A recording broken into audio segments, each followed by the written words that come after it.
You know, I remember Bob Gates, who was served under two presidents as secretaries in their administrations. He was asked, what is the most important quality of a president of the United States?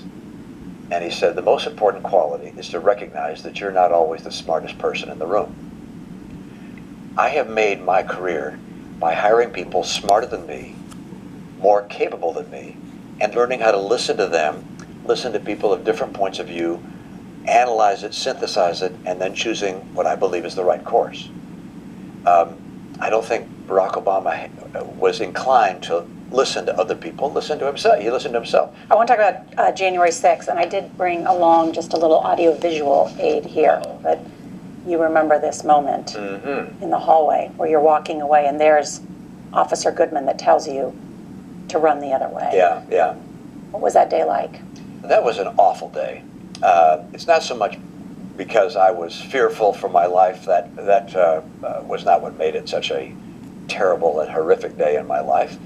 But instead, this was an invasion of the, if you will, the temple of democracy. The symbol of the Capitol is known around the world. Democratic nations around the world look up to us. We're the leader of the free world, and to have it abused as it was just disorienting and disgusting. And I know members of your family didn't want you to come to Washington. They were worried about you.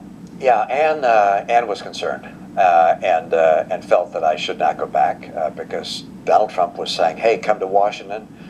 This is going to be a momentous occasion. And doing so on the day when peaceful transfer of power was to occur suggested there could be violence. And I do get death threats. Her feeling was I would not be safe and I shouldn't go. And I said, well, this is a constitutional moment. This is a time when I have to be there. And one of the reasons I ran, by the way, it's like, why would a guy who'd run for president and lost go back and run for Senate?